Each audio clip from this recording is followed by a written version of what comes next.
Welcome to Magnetic Mind Hacks, where clarity creates choice, choice creates change, and change creates the life you love. Today, we're beginning an important conversation. Your brain has different states. And once you understand that, you stop judging yourself so harshly. Because sometimes you're not lazy, sometimes you're dysregulated.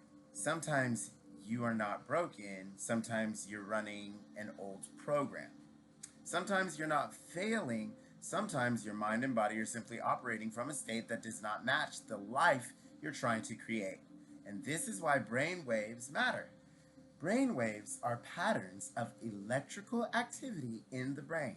Different brainwave ranges are associated with different states of consciousness: attention, relaxation, sleep, focus, and inner receptivity.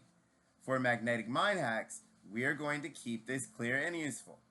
You don't need to be a neuroscientist to benefit from this, okay? You simply need to understand this. Your state affects your thoughts. Your state affects your emotions. Your state affects your decisions. Your state affects your habits. Your state affects your identity. And your identity affects the life you continue creating. So let's talk about four major brainwave states: beta, alpha, theta, and delta. Ultimately, gamma is a major one that we love as well. And gamma is one that feeds into the expansion of your consciousness as well as deeper long-term memory, so you can hold on to things that are more important and facilitate wisdom in you easier with gamma. So gamma compassion is a big one that we will stress later on, but today we're going to focus on these four. And for these videos, we'll focus on these four. So this is the active waking state, right? The beta state. Thinking, planning, working, responding, solving problems, handling responsibilities. Beta is very useful, and you need beta to function in the world, don't get me wrong. But when beta becomes too intense, the mind can feel overloaded. This is where people may feel wired, anxious, reactive, tense, overstimulated, or mentally crowded. That does not mean beta is bad. It means the mind was not designed to live in pressure forever. So then we have alpha, where we can get back into that calmer state. Alpha is then the calmer state. So this is where the body may feel more relaxed and the mind becomes less tense. You may experience alpha when you're resting, walking, driving a familiar routine, or a route that you know, like the back of your hand, would be a place where you could be in alpha, resting and still being active. Doing a simple repetitive task is also a good place. Meditating lightly or letting the mind soften in any way is the alpha state. Ultimately, closing your eyes, even briefly, puts you in an automatic alpha state. So that's a good place for you to remember. Closing your eyes and smiling is a great way for you to return to a calm and centered state that returns you to the centered groundedness within the heart. Just a little mind hack for your own relaxation and recalibration to calm. So it helps you step out of mental traffic. And it is often the bridge between active thinking and deeper inner work. Then we have theta. Theta is a deeper state.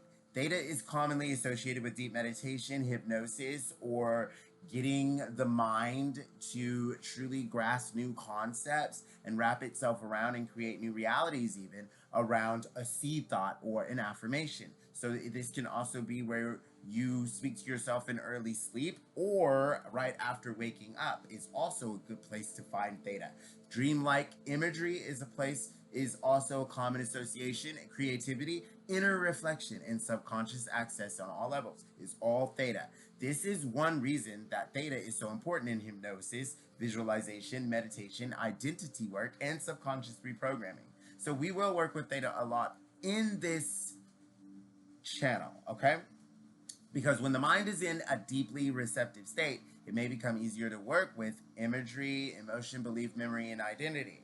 Even the sounds and the music in the background here are focused on your deliberate fulfillment and your balanced what I like to call feel-good frequency, right? Where you're in the gratitude, the knowing frequency, where you're understanding, you're contemplating, you're learning, and you're expanding in consciousness, and ultimately it's manifesting in your world through the acknowledgement and the conscious expression of your being.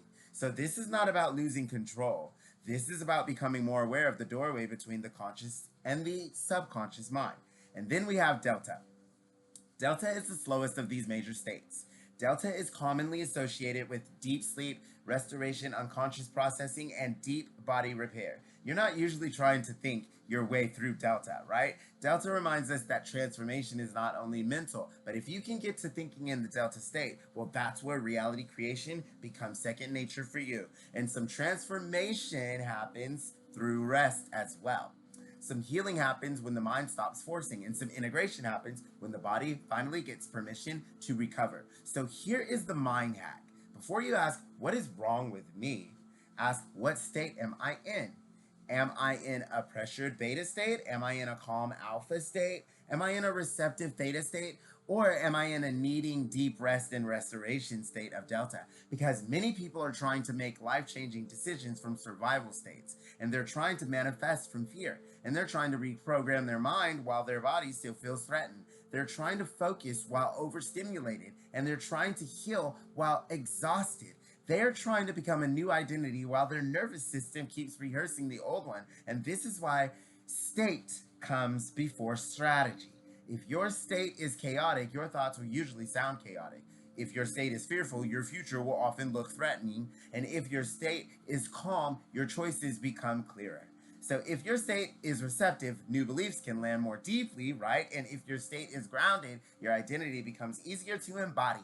So this is why Magnetic Mind Hacks does not only teach positive thinking is not enough if your inner state is still trained for fear, self-doubt, survival, or sabotage. So we're not here to simply decorate all programming with nice words. We're here to understand the inner operating system, thoughts, beliefs, emotions, nervous system patterns, identity, self-concept, attention, repetition, right, and the state. Because your life does not change only because you wish for something new. Your life changes when your inner state, your inner system begins recognizing something new as safe, familiar, possible, and true. So today, don't judge your state. Study it. Notice it. Name it. Work with it. If you feel wired, pause and breathe. If you feel scattered, reduce the noise. If you feel emotionally activated, come back to the body.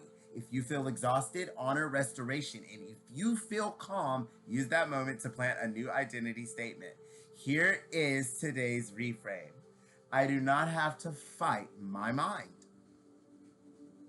I can learn how my mind works. And here's the identity shift.